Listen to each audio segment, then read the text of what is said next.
Hi, my name is Gary Francis, and I've been presenting on predominantly Telegram, a series of presentations to do with deprogramming the programming. Um, this one is entitled Chapter 2, and it's all to do with history. This will be the second one, therefore, in perhaps a long series of presentations covering a number of topics. The previous one to this was on nature. This one's obviously history. And the next one's on preparedness. And I'm releasing these weekly now via Telegram and a few other websites. What we want to cover today, or what I'm proposing to cover today, is the timescales that we should be looking at history through, exposure to a number of interesting, compelling views that perhaps you might not have seen before. We're going to touch briefly on a little bit of modern history, and then there's a free gift at the end for anyone that can stay the path and listening to this presentation. So without further ado, let's start looking at timescales. Because in this modern world, with our lives aware of where we are right now in this time frame, history probably only evokes ideas of Napoleon and the various wars that we've experienced, the Vietnam War and those sort of current events of history. If our minds are a little bit more open, perhaps history also would let us span back to dinosaurs and those sort of time frames.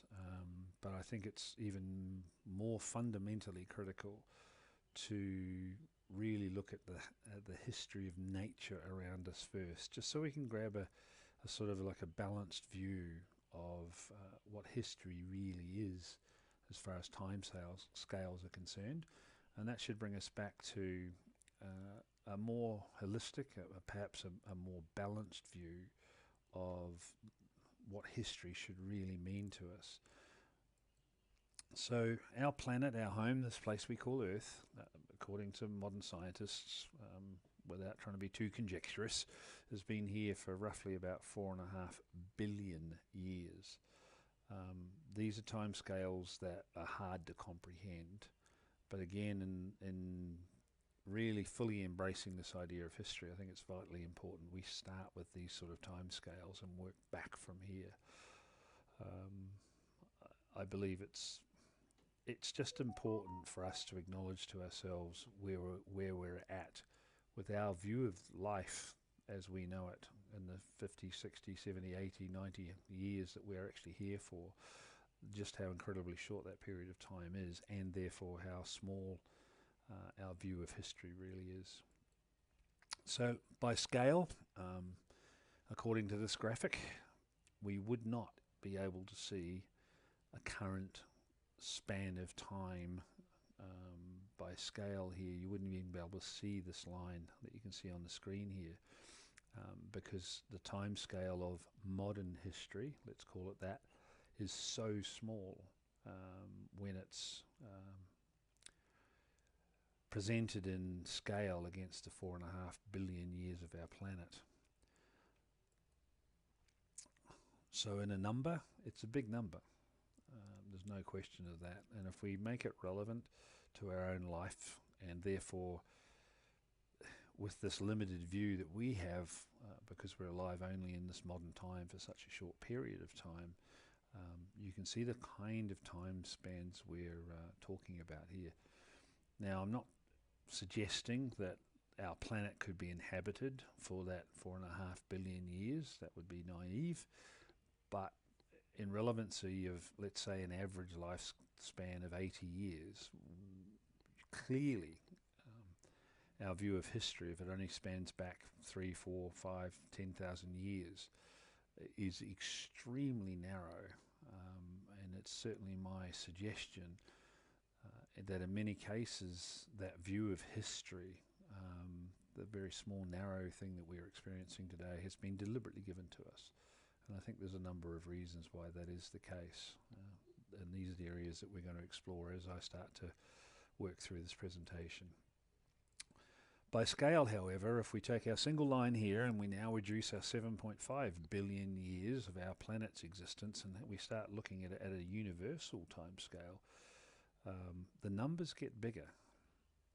And why am I taking you right back to here? It is my intent and my suggestion, therefore, that our view of history at those short time scales is so narrow that our acknowledgement to ourselves of who we are in this period of time is also extremely limited and very, very narrow uh, by its very existence. And we need to actually lift our eyes up and start working on nature time scales, on natural time scales around us, to let us grasp who we are. Because of our views so narrow and short and limited in view on this line here, look at everything that we may not know, look at everything that we might be in denial over, and look at how puffed up we could easily become, thinking that we're the great technologists of our current era, which of course we are. But if our current era view is by itself very, very limited, I think we're doing ourselves a massive injustice.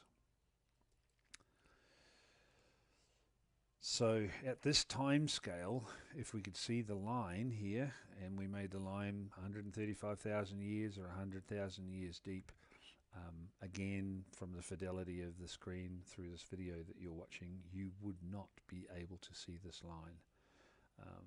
And at universal time scales, look at how small our great big number of 100,000 years represents in the time scale that's actually truly the nature of our universe around us.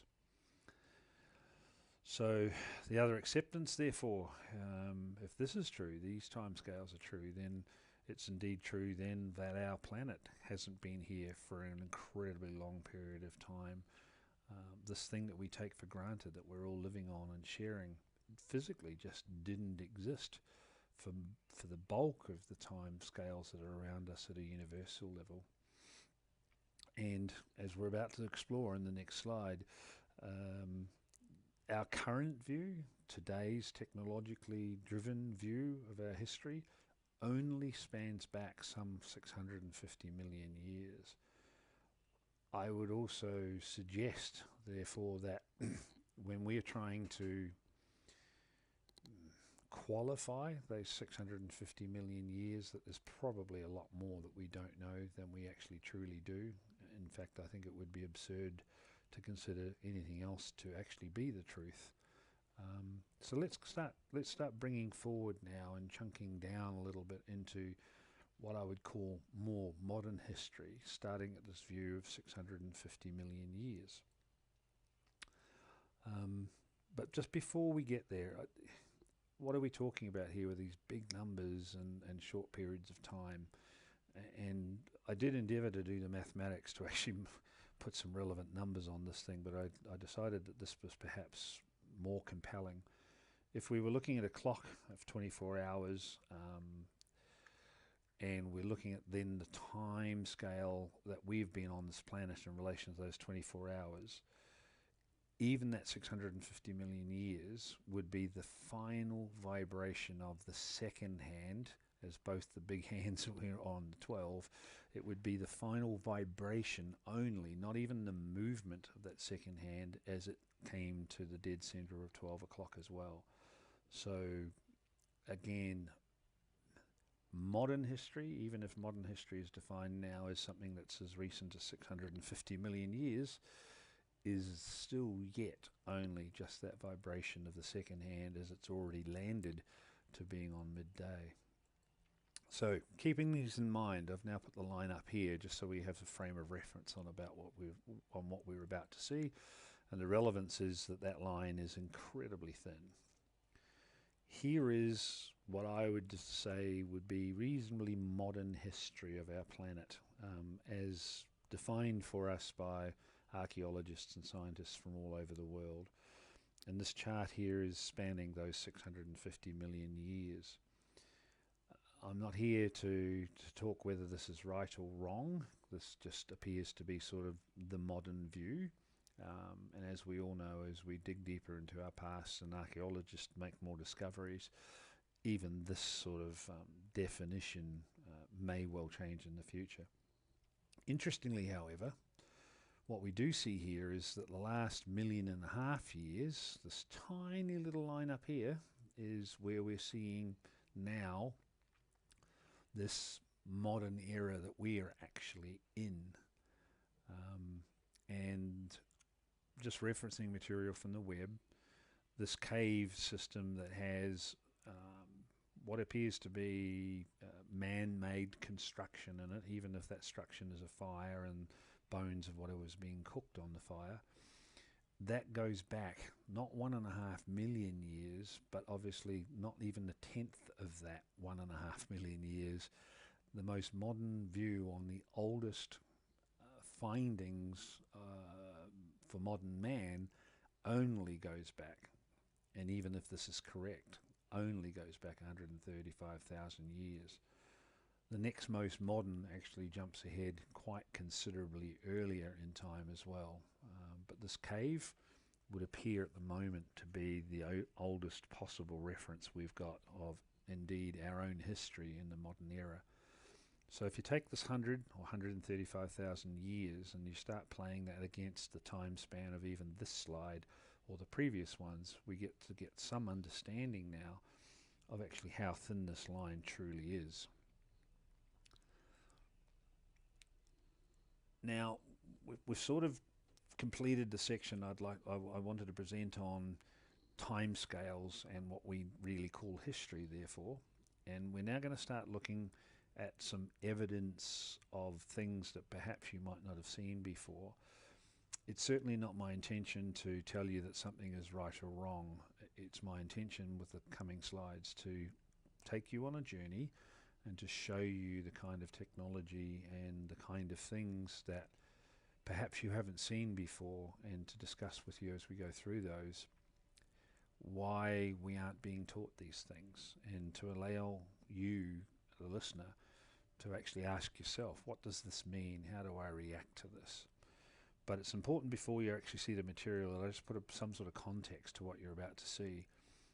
In our modern world today, everything that we are making and building and constructing lasts for an incredibly short period of time. So your metals, your concretes, your steel structures, everything of our modern world rusts, decays and falls apart within, let's just put a general number on here, let's say 100 years. If we made something that could last 100 years without falling apart, I think we'd be doing pretty good. Now, I'm obviously not talking about antique furniture and those sort of things when I say those 100 years. I'm talking about the major aspects of our society, roading infrastructure, major construction buildings. Maybe it's a bit longer than 100 years as far as underground train systems and things are concerned, but the point being, if we were to jump ahead now 2, 3, 10,000 years, and looking back at our modern world right now, what parts of our modern time would actually be even seeable by somebody who was 2 or 10,000 years in the future or 100,000 years in the future? There wouldn't be very much left. Even hard things that we have constructed, like glass, moves and flows, even in its seemingly rigid state. Even glass breaks down and wants to fall apart after time. So it's a natural phenomenon. There's actually a word for it, and I apologise to the listener that I couldn't find that word when I went cycling back for it. But as we're looking forward, therefore, in the coming slides, just bear in mind how much isn't left for us to know about, or to be able to rigidly define if that's what was going on here. So let's go on a bit of a journey of exploration. Mankind and the evidence for our previous civilizations, our previous histories, those that have come before us, can now therefore only really being seen in solid rock or in deep archaeological digs, because this is the only permanent structures that can stand the test of time. As I've indicated, wood is gone very quickly. Steel falls apart. Our modern concrete, maybe 100 years, and then it's starting to turn back into sand and dust. So stone is where we have to look to take you on a journey through time of what I would call modern history. Now, it's not for me the actual size of this, what you're seeing in these photographs, that's really interesting. It's the symbols that are on the stone. These type of symbols, especially the circle, this structure here, what would maybe be termed as a fern-like structure here, these things are found everywhere through the planet, all carved in stone from all different parts of our world. And how did that come to pass? Why aren't we talking about the information that was shareable throughout millennia before we got here? Because if the symbols themselves weren't found in one place, that would be one thing, and you could understand that perhaps that civilization had developed that way and had its own symbolism. But many, many, many stone carvings around the world actually share all of the same symbolism from different periods of time through our, in brackets, modern history. For that to have occurred, how did that stuff get communicated? How was that knowledge kind of common sense for the dwellers of those days that were making these marks in the stones? Does history, does what we teach our children about history actually pose these questions? Does it try and strike the child's imagination or even ourselves? Or are we just presented it and asked to sort of move on and not really look too hard? The location of these, by the way, is in Brazil. So just as evidence of how ubiquitous across the planet these things were, we don't find these things only in one place. It's actually completely the opposite. We find them actually everywhere around the planet when we go looking for them. So let's just move on here. Across this world, from New Zealand to Mexico and ancient Egypt, we see very similar drawings on stone walls, and perhaps in New Zealand carved somewhere perhaps in greenstone for it to last as well. But where does the common image that is being expressed to us here, and obviously they do look extremely similar from all corners of the globe, how does the same symbolism arrive? Is it the same myth that's being shared, or are these physical things that were being witnessed when the carver actually committed these graphics to stone? And how then does the similar image appear at such vast distances across our planet, all represented obviously from this graphics perspective looking very, very similar to each other? Why aren't our historians teaching us these things and showing us that maybe our view of the modern world needs to be significantly altered based on the real reality that's being kept secret away from us as we start to explore our history?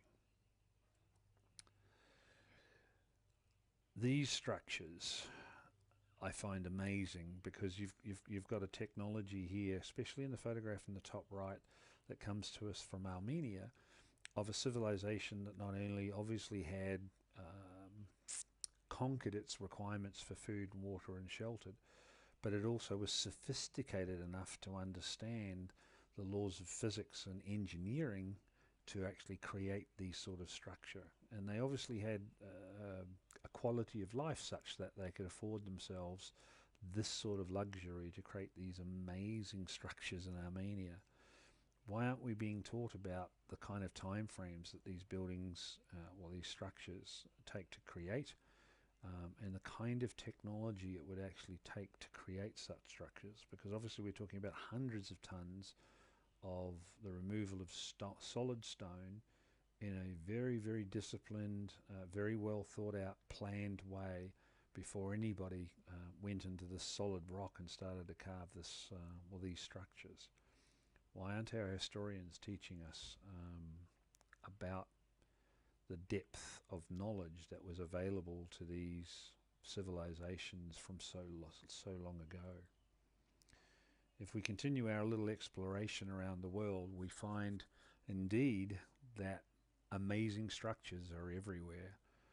And there seems to be very, very few people on the planet actually talking about the putting it all together and having a look at our history from a sort of a more global view.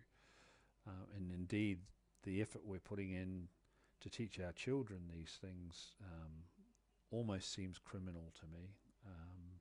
That this information and these questions aren't being shared and aren't being asked of our kids to think about what it means then to live in a modern world if we accept the kind of technology, lifestyles, luxuries, mathematics, knowledge of the stars, etc., that these ancient cultures actually knew about. And when I use the word ancient here, from my perspective, clearly most of this ancient structures are in our current era of a few million years, and perhaps even shorter. Moving right along with our little tour. We've all seen perhaps the big stones in Egypt, the big monoliths that have been carved out of quarries, and some of them that haven't lifted properly and broken, so they've been left where they were. Those stones pale in comparison to these stones, which, by the way, are found in Russia. Now, they make the Egyptian stones look tiny by comparison, and I'm not conjecturally suggesting that perhaps these were moved here, but they were certainly either here and somebody carved them all, or they weren't here and they got moved to this location. So when we look perhaps in wonder at the kind of marvels we see being pumped towards us from Egypt, even that aspect of it is indeed only a tiny part of the story. How did people living in the top of Russia know the technology, move these sort of weights around the place to indeed create these massive walls made out of the only material they had really around them at that stage that would last at least anyway, which was solid stone? Think about the technology that it takes to do this. We the modern man, we couldn't ever dream of lifting a block of stone that was 3, 4, or 5,000 tons and move it anywhere. How shallow, therefore, would our pride in what we have achieved as a modern world, how shallow might that really be when we start to reflect it on the wonder of these technologies, that all of these, now we call them sort of almost in a way that sort of writes them off, that these ancient technologies were actually working with, had the time to develop, and had the time to get wrong, so they understood the errors and then were able to correct what they were doing to indeed achieve the result that they were trying to achieve. Modern man, we may be able to put a man on the moon, we have spaceships and satellites into space, but our real core knowledge of history and what previous civilizations knew, going back hundreds of thousands, perhaps millions of years, we are nowhere close to this sort of stuff. To give you an example, this is a temple in which these chimes actually, when they're struck, give off 7 classical notes of music, and they've been carved out of single blocks of stone. Now, if you think about stone, we probably think about things that are dead and inanimate. But the only reason that I think we're looking at stone is because nothing else has stood the test of time. So what's been left as far as what you might classically call artifacts from all of these ancient civilizations and the ancient knowledge they had are the only things that have lasted. So again, we're not seeing materials that they may have been using, knowledge of forging metals, etc., to create, because those things have all long gone. So the place of record we can only look to is in the stone. And yet, when we do this and we see evidence like this, look at the technology that it took to create this. Not just the science of knowing what resonance was and how to carve the stone to cough out those 7 classical notes, But then the civilization that gave them the luxury to hold on to that knowledge and document it somehow and pass it on somehow, from where did they get that knowledge? And how is it passed on? So when we look at the physical manifestation of this word that I'm using called technology, it's not just even what you're seeing. It's everything around it that enabled it to even come to being. We'll continue our little tour here for a while. This was, that's out of Algeria. And have a look at the mathematics that's involved here to create this particular structure.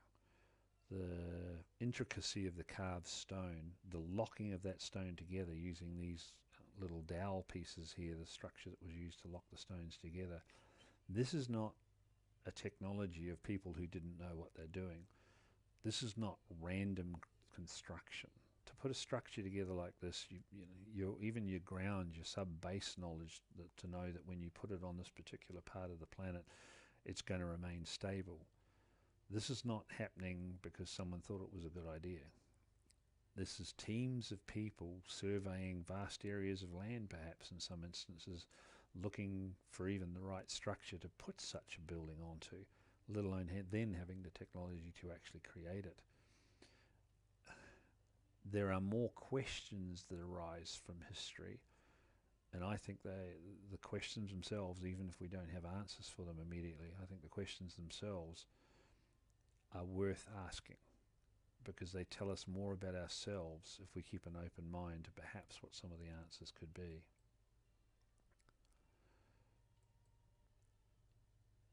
The craftsmanship of some of the temples around in a modern world, there'd be very few people that could recreate this sort of stuff.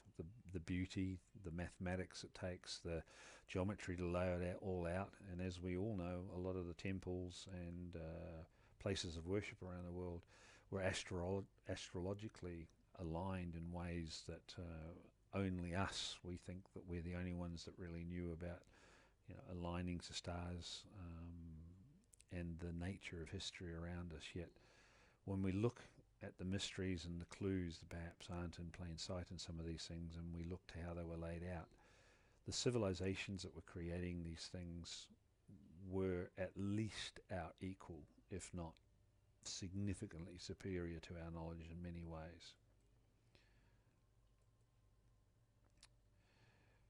Just another evidential of amazing technology that required amazing knowledge of surveying, engineering wisdom, foundational construction, etc. Just takes your breath away when you open your mind to the sophistication that has been on our planet, maybe for millennia before we got here, that other civilizations have known. And by the way, this one's out of Mongolia. So again, we commented briefly earlier on in the slide deck that this sort of compelling evidence isn't just quarantined or held to Egypt and those sort of regions. It is actually right across our planet, including a country with the most pyramids in the world that we never hear about, with sophistication of geometry and alignment, and indeed just the way to manipulate stone, that should have us in awe of what we're seeing here. I often think it would be just absolutely amazing to see these sort of constructions full of people and looking like they were when they were actually in use and had civilization around them. Sadly, our only clues can be what's been left in stone, because everything else that they'd used is long since decayed. So these are in the Nubian pyramids, and they've been dated to only 2.5 to 1,500 years before Christ. So this stuff, even this, is incredibly new, and if we look back at history, it's probably only back before you start picking your shoe up off the ground to walk backwards, that these sort of things and this sort of knowledge was commonplace. If we look at history, however, under headings, under topics, not just the structures, but actually what we see here under a different way of looking at history, and this is just put up as an example only, and again, I'm not trying to prove whether this is right or wrong. I'm trying to cause you to think about why we're not being taught about this stuff and what we are being taught, and how limited the frame that's being handed to us in order for us to say, well, we know about history. The view that's been given to us is tiny. So let's go and have a look at giants and see what we know about them from, as it turns out, extremely modern times. Because the articles about giants that we can find in modern history is actually coming out of newspapers. Now, the printing press was only made a couple of 100 years ago, and these articles, some of them date back to as recently as 1916. So not only were giants around, and there is clear evidence that they were around us for long periods of time, but we're actually recording them in such a recent version of history that we were able to physically report them in newspapers. So this stuff is you're looking for modern history. Well, this stuff here is only 100 years ago, if that. And clearly these are newspaper clippings that I'm just flashing past us here.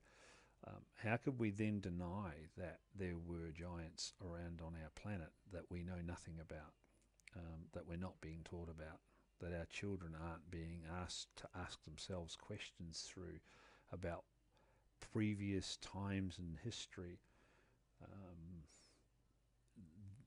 This is being held away from us, and it concerns me greatly that there are those out there that are installing such a narrow view in our minds about what our true history and therefore our true nature actually is. So I'll just let these play for a second, and you'll see shortly, for some evidence as we quickly flick through all of these newspaper cuttings, that it wasn't just in newspapers that we were capturing this stuff, and it certainly wasn't even 100 years ago that we were digging in and are still currently digging, indeed, skeletal remains of what we would only call giants.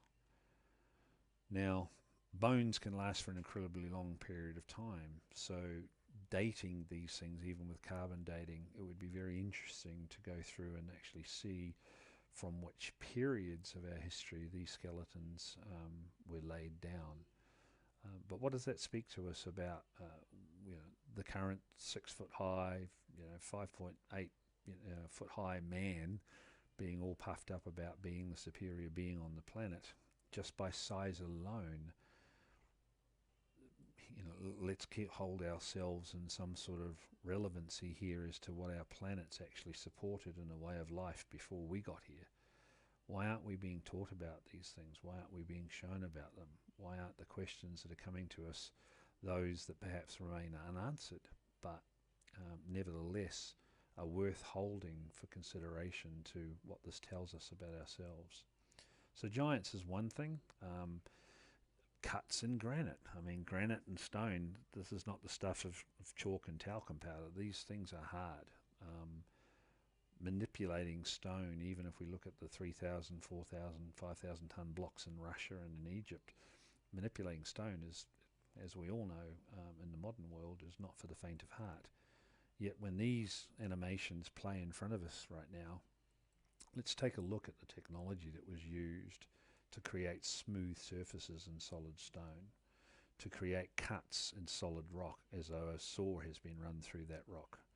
Let's have a look at the kind of architectural layout and construction techniques that were used to create these things that we're looking at. And let us ask questions about what this means to us in our modern split second of time that we'd call history, when we really look back and reflect on the technology that was ubiquitous around the world. Now, I'm not suggesting that this technology happened and came and went in 1,000 years. Clearly, from my perspective at least, a vast number of civilizations in our history had this knowledge. Those civilizations were indeed all over the world. And why aren't we asking questions about where we came from and truly how brilliant or not we as the modern man actually are?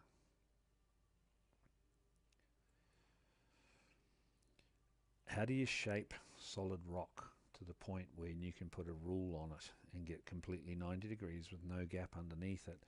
But what's actually more compelling for me in this photo is the sheen here that we can see when the sun is actually hitting that part of the stone. It is polished and refined to such a degree that you can see reflectivity off solid stone as a polished finish. This is in the realms of modern kitchen benches and like counters and those sort of things, right? Those things we pay a fortune to have nowadays, carved out of stone and polished to such a fine degree. Yet, in historical evidence and some of these ancient sites all over the world, we are seeing the abilities and the technology applied to create structures such that they give off a sheen on a warm summer's day. We really haven't been exposed to any knowledge at this level through history. And if we go one layer deeper, pardon the pun, but we're going to go underwater now, how long does it take to create these sort of structures above the waterline, obviously, because you wouldn't be carving the stuff from underneath the water? How long ago did these structures come from to have them built above water, to then have them only submerged by the oceans over vast periods of time? Modern conjecture on this particular photo and these little series here, by the way, is that we're being told that ocean currents can indeed make this sort of structure happen. But I'll leave it with you whether you believe, whether that resonates with you or not as being the truth. Because when we look at these things here, for me at least, I can see clear evidence that this was engineered, this was designed, this was built by sophisticated thinkers who had the luxury of time, civilization, and the opulence, I'd even use that word, of considering doing this in the first place. And yet, over millennia now, as we can tell, these are all underwater. How long does it take for our planet to take something that's above water and then submerge it? How old are these civilizations or this advanced cultures? How old truly does even modern man go back? When I have a look at the 650 million years we saw on the slide earlier. So there is a lot we're not being shown, there's a lot that's not being revealed to us, and perhaps the toughest question of all is, why is that the case? Who is programming the programming? Who is giving to us and controlling this such narrow view of history, and why are they doing it? A few more just above ground structures. Again, the only thing we're seeing here is what's left in solid stone, because everything else is gone. Everything else has fallen apart and gone into decay. Clearly, highly, highly sophisticated civilizations here, enough that it knew they had to build security walls and 2 layers around the outside of this temple. This is not the things of a copper chisel being struck by a stone, doing carving using no technology. This is sophistication. This is quantity surveying. This is advanced planning. This is looking for the right structure to support the weight of what was going to be built.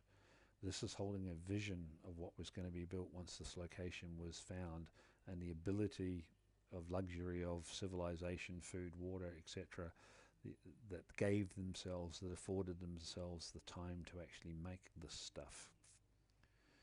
And the evidence for it is everywhere. Again, it's ubiquitous around the world. Highly, highly, highly technically advanced cultures spanning vast periods of time through our history. such that we can't even get close to doing this sort of stuff today in our modern world. To me, one of the biggest travesties, and that's the way nature works, unfortunately, is that we don't see everything else that was around at these times. We're only left to be in awe and wonder, looking at stone, because it's the only thing that that is capable of standing the test of time. I'm not suggesting that this was a wheel, and I've done little research on this structure. But my mind, when I look at this, talks of knowledge of circles and perhaps knowledge of cogs and the forces that are at play when you start spinning things or moving them around something else. Again, not the traits of hunter-gatherers. These are the traits of highly sophisticated societies whose only signature we can find in solid stone, sadly. Some of the monoliths out of Egypt, and this is obviously an active quarry, where they are, from our modern world, basically showing us that they were capable of doing what we'd consider to be impossible. Yet, the evidence of what they were up to is clearly right around the world for us to see. Another aspect, another vertical, like the giants and the cuts in stone aspect, could well be these stone circles, globes, that are found everywhere, from New Zealand right through Europe, all over the world. These round stones appear in very random places that seem to have almost no business being where they are, and yet this particular one, this could actually be a natural structure. I'm not purporting that this one was man-made, but if you go looking, if you open your mind and go seeking some of this knowledge to see whether what I'm presenting to you actually holds merit or not, there are round stone cylinders all over our planet, and there has not been, to the best of my knowledge, a single consensus view on where they all came from, or who created them and had the technology to carve solid stone into round balls. Tons and tons and tons of stone moved, engineering. I mean, this thing's not even the Leaning Tower of Pisa, right? It put deliberately in a location that offered the creators of this structure security that it would stand the test of time. And indeed, we've got a lot to be grateful for these people, whoever they were, that they had that knowledge, so we can look back. And that was the aspect that I wanted to have you, the listener, ask yourself. What would you see of our civilization now in, let's say, 3,500 years or 10,000 years? Yet this structure here, or any of these things that we're seeing here, could be dated back many hundreds of thousands of years, if not perhaps even longer. The technology it takes to create flat surfaces, mathematical precision, logistics of movement, boggles the mind when you start looking at it in the right way. Why do you do this to solid stone? How do you make those channels? How do you polish that solid stone to provide such a sheen as exhibited in this photograph? I don't know of anyone yet that has a view as to the logic that was used, or even how whatever technology was used to create this was applied to solid stone. And yet our children and generations to come stand a risk of actually never discovering a lot of this, which is something I want to explore as we go through the remainder of this slide deck. Our view of the wheel was that it was a reasonably modern invention, yet clearly expressed in Japan in stone, lasting perhaps millennia, maybe shorter as well. I've granted that that might be true too. Here we can see representation of what's clearly a wheelbarrow-like structure that not only has obviously intricate knowledge of the full 360 degrees and an axle and how all of that worked, and the plate that held the axle in place to make sure the wear wasn't too great on the wheel, but obviously It doesn't take a rocket science to work this out. We're also looking at some sort of cogged device. So if it did indeed have teeth, as we're seeing here, what was it running on? What was it used for? How was it used? And where did this mathematical knowledge come from that gave them precision to equally put each of those teeth on that cog in a way that would make sure that it ran well? I mean, the mathematical knowledge and engineering knowledge that we're taking for granted, even in this photo here, boggles the mind if you start asking yourself the right questions. If we want to see even more sophistication about wheels and cogs, they are everywhere in our past. Who's teaching our kids any of this stuff? The stones of one of the pyramids, we have to touch quickly on pyramids. Pyramids are everywhere. Pyramids are all over the world. If you go looking for them, they are literally everywhere. One of the greatest that's come to my attention is actually indeed a pyramid that's been hidden outside of history, is actually in Samoa. And it's an intriguing story, to say the least. And the technology around it that's been observed and measured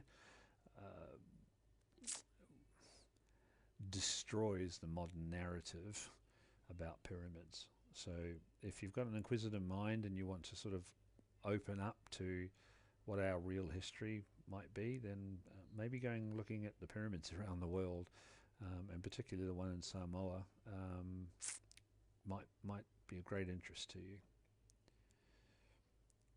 How do we dig out solid stone and remove thousands of tons of material, which our historians would probably tell us is being done by hand, on a good day with some degree of knowledge of metallurgies to create the tools to do this carving?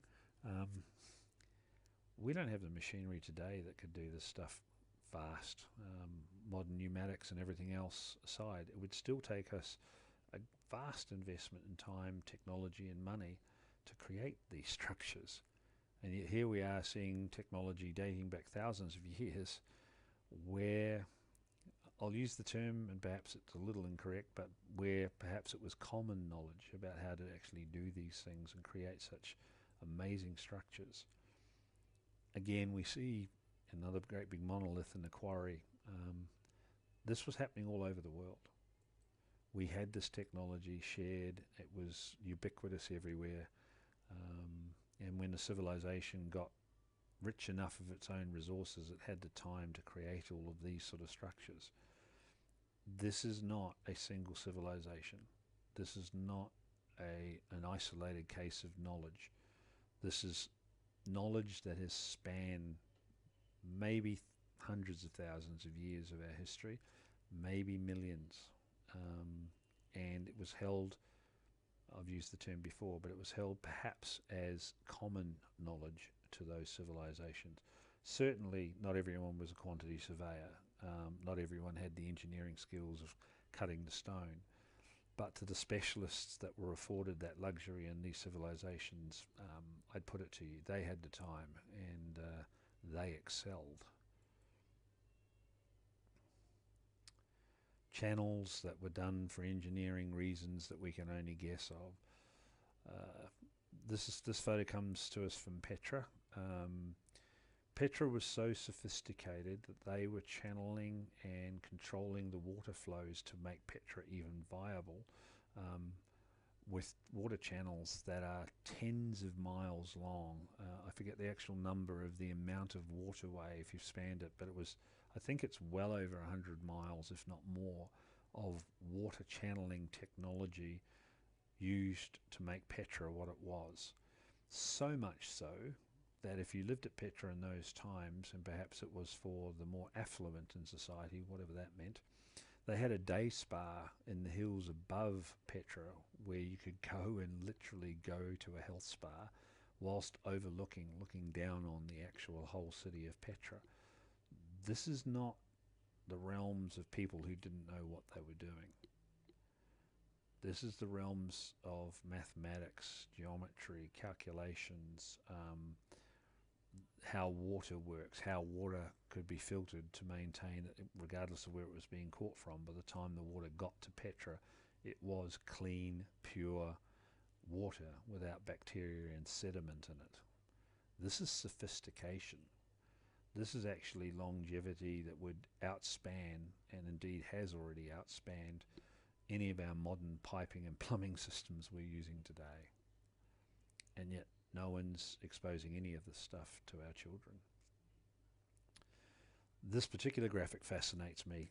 How do you cut the stone to remove what you're looking for? And obviously, from my perspective, what they were looking for here was a large slab of rock. So show me the technology other than putting a saw blade into the back of that and a saw blade in from the side of that to enable you to remove that solid piece of stone in any way that was then usable. Were they maybe, if they weren't interested in that single slab of stone, were they maybe cuttering this and actually layering their cuts to produce kitchen benches, for want of a different way of thinking about the application of what they may be being used for here? Perhaps they were making their own pavers for their own dwellings or their own roads.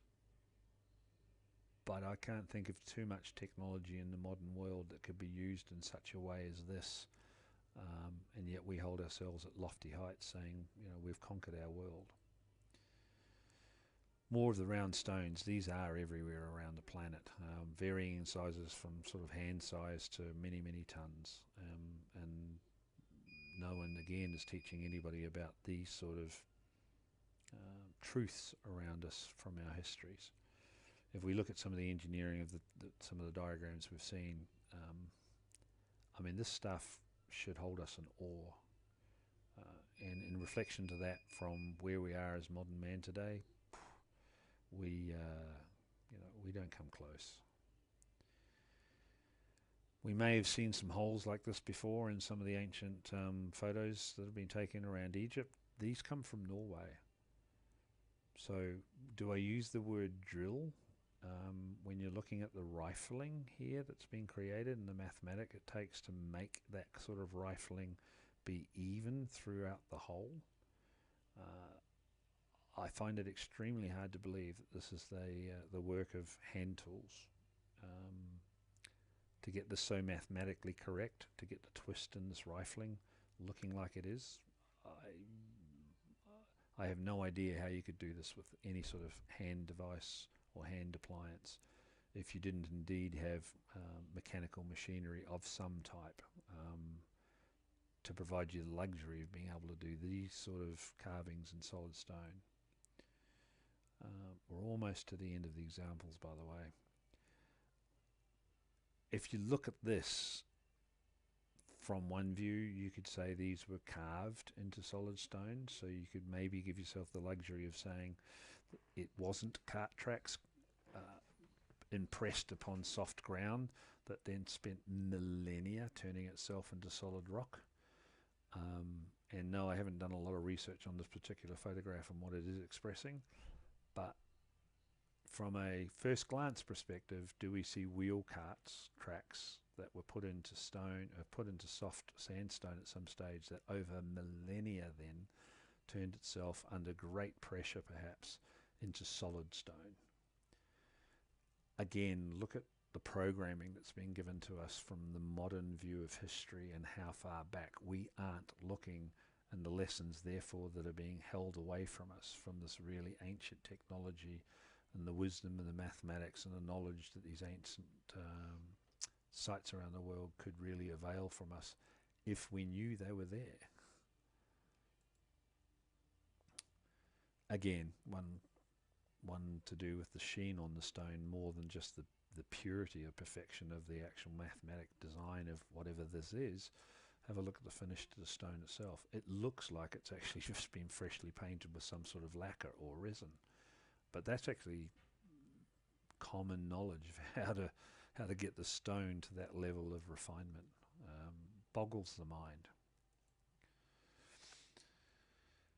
Not sure how many people have seen this, and there's lots of these sort of things around when you go looking for them. Is it a kid's toy that was dreamt out of some father's or mother's imagination and turned into stone as a toy for a child? Or is this the realms of what people were seeing in the time frames when these sort of carvings were being made? Might it actually be some sort of flying craft that flew around the world? Might have been a flying craft that actually flew beyond our atmosphere. The realms of conjecture, but why aren't we asking ourselves these questions? Why aren't we embracing the real depth of history and what that could teach us, rather than this incredibly short period of time that is being touted to us today as being what our true history was? Throughout all of the underground cities and man-made constructions like the pyramids, etc., that I've seen around the world, there's something missing from them all. If we go back and we say that this primitive man view that we've been holding on to was indeed primitive, then how did they light the structures that they were creating? How did they light the caves that they were digging through? Because I have never seen a photo of any underground city that's been discovered in our modern times that has soot anywhere. That would be the outcome of a naked flame in those structures. And indeed the hieroglyphs in Egypt that depict what you're seeing now in this photograph. This is obviously a modern man's version of what that may have looked like. It looks incredibly like perhaps a light bulb. Now if we take on that, I've never seen a photo of soot on a ceiling or a wall of any of these underground cities around Turkey and those sort of places. The knowledge of how to light and air condition these environments was, I would suggest, commonplace again. But there are reasons why we're not being taught this stuff. There are reasons why we're being held almost in a delusional state about how technologically advanced we are as compared to any time previous on this planet in history, that we're being told we're far superior to. Yet I think that's absolutely crazy and just so limiting that it's ridiculous, and just downright stupid of us to not embrace the fact that perhaps we are just another go-round of a modern civilization that perhaps has been repeated thousands of times before in our past. Lastly, in this little slide deck of these graphics, at least anyway, just one item from a cave wall, again in stone, and as we can see the round circle here, you know, we could possibly imagine the synergy between that and, to us, of a modern aged explosive device. And when we put this in comparison to the graphic on the right hand side here, and we look down at a nuclear device actually going off, what's being communicated to us here? If this is indeed an element of warfare that's being expressed to us from millennia ago, how do you have a civilization that we are told, you know, we're using wood and stone, in any way at all able to express itself in what, in our modern eyes, indeed look like the devices and the very explosion of modern warfare? Whether, if that is true, whether that was a nuclear device or not, we'd never know. But even the way that this energy looks to be pouring out of the center of detonation and the mushroom cloud effect, and most compelling to me actually is the down arrows showing potentially fallout coming everywhere, represented perhaps by these snowflake looking objects here. Just stop and pause for a moment. Think about what it would have been in a technology way to actually understand, if this was a nuclear device, and I'm not saying it was, but if it was, this is the times of like the 50s for us, right? 70 years ago is when we first walked into having any awareness of this, and yet if these carvings on a stone wall from our ancient past are correct, we weren't the first here to discover this sort of technology at all.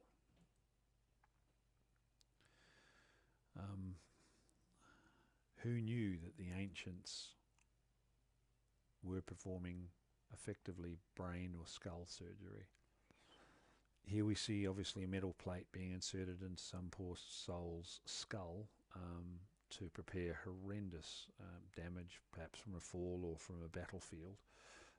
This particular photo isn't alone in its origination. There have been over 1,500 of such surgeries discovered in skeletal remains, and scientists know that these surgeries, equivalent in some degree to our cutting edge brain surgery, were being conducted on live people, because on some of the metal plates that have been put back in here, the actual bone itself is growing around and sort of taken up the metal to make it a permanent part of its structure.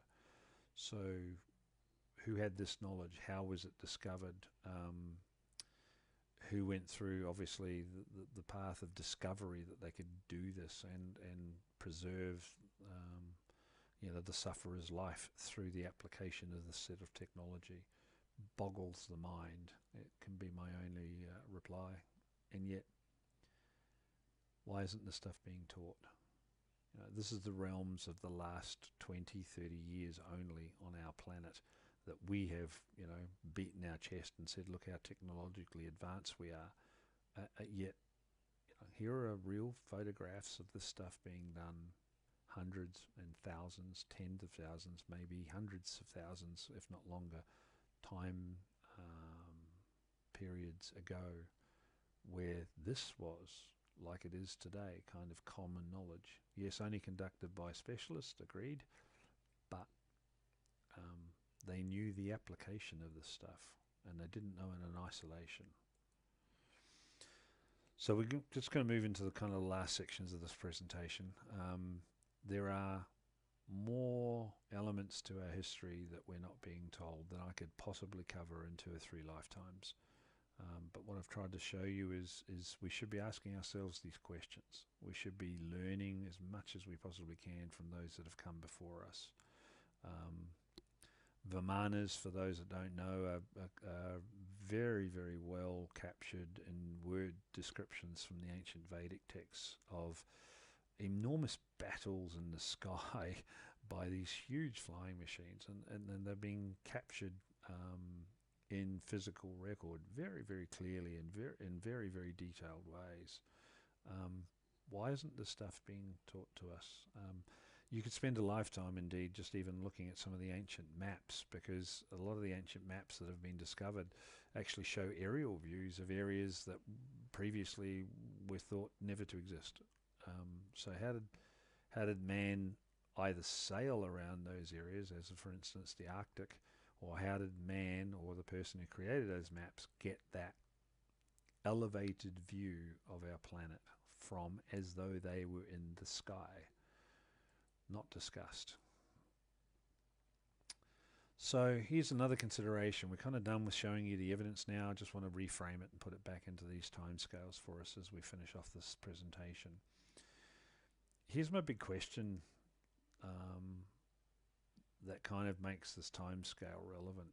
If our thin line here is such an incredibly short period of time as far as our deeper history timeframes that we've explored at the beginning of the presentation, if that is indeed so thin, in the times that our planet may have supported life, sophisticated life, how much time opportunity is there in our history for our modern time, let's say 100,000 years, 150,000 years for civilizations to come and go? How much time does this 4.5 billion years actually avail us that maybe we weren't the first to come here, maybe hopefully we won't be the last, that how many civilizations and opportunities for life to flourish on our planet have there been when we go back and reflect history against natural global timescales? Why aren't we being told about these possibilities and these timescales in this way? Because I think the next animation on this slide is even more interesting. When we have a look at what we deem to be ancient civilizations, and we start reading that the average lifetime of civilization is 336 years, and these are the civilizations that we know. This is the deep old history that's being taught to us about all of these primitive civilizations that really didn't have it right and we're so superior to. Have a look at how tiny the time scale of the creation, the introduction of new civilizations in my 130,000 year time frame, let alone how many times that 130,000 years might have come and gone throughout our planet's time scale. Have a look at how short a period of time there is for civilizations to come and go. So classical Greek seems now to be in such a period of time, in the Roman Empire and on all of these preceding civilizations, they've come and gone so fast that if I was using a flash camera to take the photograph, you wouldn't even see the flash. And yet the history that's been given to us in our mind frames to hold and into our children's mind is that these things are of the deep past, when from a natural time perspective nothing else could actually be further from the truth. Most of history that's being presented to us, it's a strong word to use, but perhaps deceit is a better word than the use of the word lying to us. But if you look at history from this global time scale perspective, and we see average civilizations in those 135,000 years being just 336 years, how much opportunity is there in our deep history for civilizations to have been here before, come and gone, and we haven't even noticed? Okay, so modern history, and we're almost finished with this presentation now. Thank you for staying with me. Modern history, as I've suggested, you wouldn't even see the flash of light. It is that short. And if that is true, as I've presented that I believe that it is indeed the case, then what opportunity is there for that to have happened millions of time before? Not just hundreds, but millions of time before, when reflected against the time frames of the nature that surround us. Worse still, there's a couple of elements of history as we go forward that we need to hold and consider as well. Even in a very society today, the history that was the experiences of the generations past us is being pushed out of our society. The elderly today get pushed onto old folks' homes and retirement villages and sort of tucked away as being no longer of use to our modern world. And from a production consumption perspective, perhaps that's true. But look what we're doing when we just leave history to be buried in the graves of those from just the previous generation. Where is the emphasis or the acknowledgement of the value of capturing even just the information of the last two generations before us? We aren't even restoring or holding on to anything to do with history that we're creating right now. We are in fact very vigorously pushing it outside of our societies, even when those generations are still here and able to share with us. There is something seriously wrong with the society that doesn't value from where it came, because our children in 4 generations will know nothing of the world that we're currently living in. And you look at the travesty that we're executing on ourselves by not capturing where we're at. Last couple of slides. I think this one kind of speaks for itself as you're just quickly scanning through there. The deeper questions for me on this slide in particular is, if any of this is true, why is that the case? And why aren't we doing something about it for ourselves right now? Why aren't we deprogramming the programming that is being programmed into us and actually picking up a new challenge where we're embracing our past and where we're embracing the sheer notion that the opportunity for life to flourish on this planet has been here for billions of years, or maybe hundreds of millions of years, and yet we're ignoring it. Worse still, as we go forward, is just one last consideration. Well, I suppose there's a couple here really. I forgot the slide was here. Where did our myths and legends come from? Where did it, where's the intrigue and the wonder gone? Why aren't we inspiring for the young minds to think outside the box here and actually ask themselves a bucket load of questions that I think are pivotal for us to be able to change the direction of where we're going right now, so we can actually leverage the past to make the future a better place. My worry with the future, and I'm signaling this up to you, the listener, in a most serious way. Our modern world, and if we remember that everything decays, right, and as we've seen through this presentation, the only thing remaining has been stone. Technology and the use of technology is amazing. It's indeed enabled me to even put the slide deck together and to gather those photos together. So, I'm not taking away from the power that gives us right now. But as we move everything into blockchain technology and we store everything on electronic hard drives, look at the risks we're taking, that even if the history we are being given by those that would teach us what they want us to know is stored only in this electronic form, look at how easy it could be for everything that we have done here to be destroyed virtually overnight.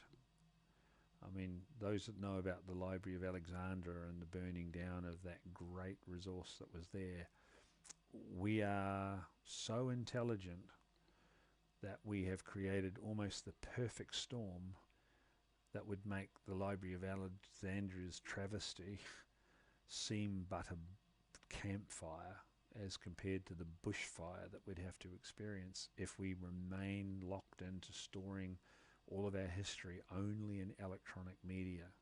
Because as soon as there's an EMP that happens around that data center, as soon as we may receive some sort of different energy from the space beyond our atmosphere, and that has catastrophic impact on our electrical grid and the magnetism that's used on our hard drives and in our solid state disk, we are today running the risk of throwing all of this knowledge in that split second into the bin.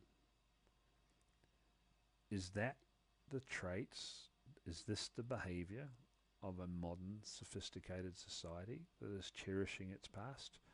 Or are we actually putting at risk everything it took for us to be who we are today? So if we indeed value our history of the current world of today, as you're listening to this presentation, and we are trying to hold on to that for civilizations to learn from in hundreds, maybe thousands of years' time,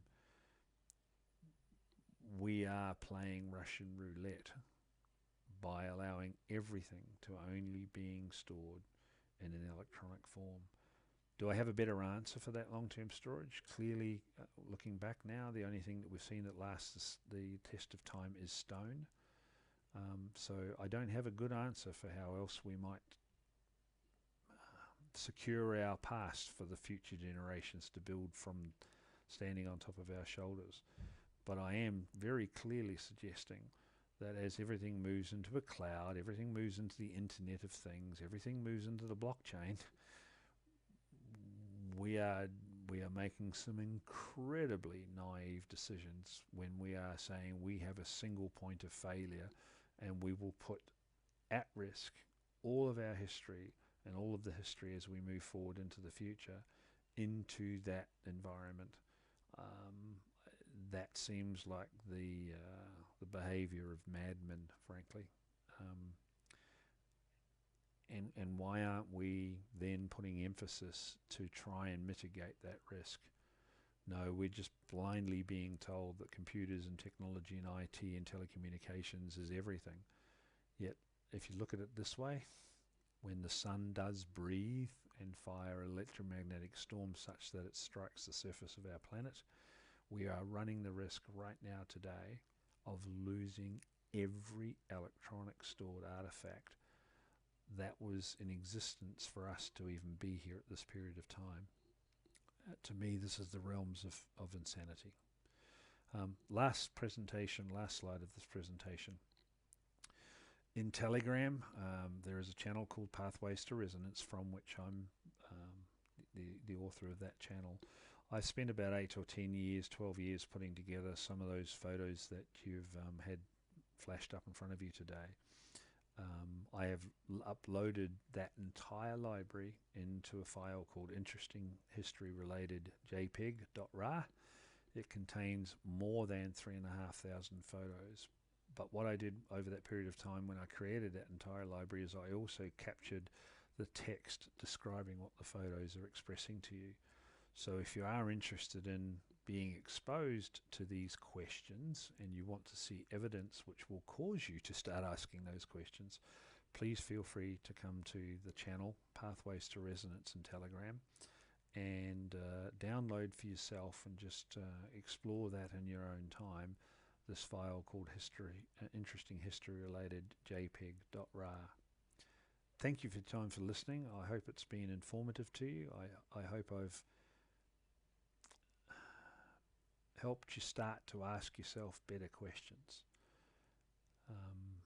I hope I've done that in a way that lets you explore who you are now you've been exposed to this information, and perhaps hopefully causes you to start asking yourself better questions, because we as a species right now, we indeed need a lot better answers than we seem to be creating for ourselves currently.